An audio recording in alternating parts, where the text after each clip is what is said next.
Hello guys, welcome to all of you. Thank you so much for subscribe to my channel and watching the video. তো আমার এই ভিডিওটা করার দুটি কারণ আছে। দুটি কারণের কিন্তু পার্থক্যটা সম্পূর্ণ আলাদা। কারোর সাথে কারোর মিল হবে না, যেরকম আসমান জমি ডিফারেন্স বলে, এই দুটো কারণেই কিন্তু এতটাই ডিফারেন্স।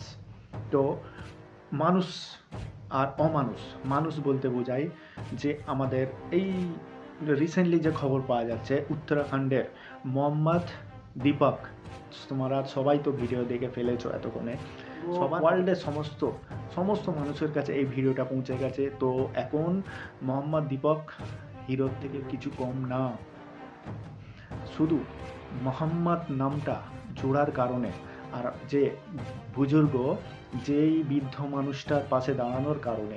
দেখো, মুসলিম হিন্দুর কোনো কথা না, এখানে যে মুসলিমের কাছে দাঁড়িয়েছে তার জন্য মুসলিমরা সাপোর্ট করছে তার কোনো বিষয় নেই।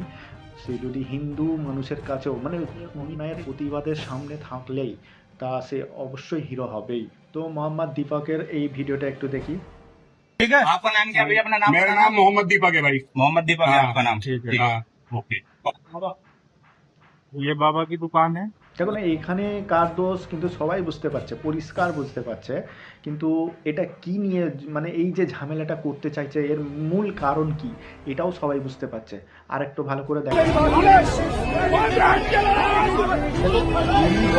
25 বছর হয়ে গেছে এই দোকানটা এই বৃদ্ধ মানুষ চালাচ্ছে। তার নাম কিন্তু বাবা, নাম একটাই নাম, বাবা নাম। আজ থেকে 20 বছর হয়ে গেছে, 25 বছর হয়ে গেছে একই নামে দোকানটা চালু আছে। তো এখন কিসের অভিযোগ? কেনই বা নাম চেঞ্জ করবে? এর তো কোনো কারণই নেই। কারণ একটাই, মুসলমান। মোহাম্মদ দীপক যেই ভাইচারা নিয়ে ওই বৃদ্ধে মানুষের পাশে দাঁড়িয়েছে, যদি সমস্ত আমাদের ইন্ডিয়ার সমস্ত ধর্মের মানুষ এই ভাইচারার মেনে চলতো, এই ভাইচারা নিয়েই থাকতো, আমাদের দেশ সব দেশের থেকে আগে থাকতো। কিন্তু এখন কি হচ্ছে, ধর্মের সঙ্গে ভেদাভেদ করে দিচ্ছে, হিন্দু মুসলিম করে করে পুরো আমাদের দেশটাকেই সর্বনাশ করে দিচ্ছে। তাই সবাই যদি এই ভাইচারা, আমাদের মোহাম্মদ দীপককে দেখে এই ভাইচারা নিয়ে আগে যায় তো সব থেকে বেটার। আচ্ছা, 1 নম্বর কারণ তো হয়ে গেল, এবার 2 নম্বর কারণটা বলি, শায়ক।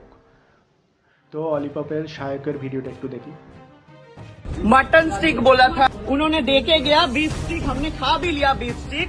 अब बोल रहे ये है आपका। শায়ক, তোমাকে কিছু কথা বলি। তুমি জানো অলিপপ বিফের জন্য বিখ্যাত। আজ থেকে 25-30 বছর ধরে মার্কেটটা চলছে, রেস্টুরেন্টটা চালু আছে, শুধু একমাত্র বিফ বিখ্যাত।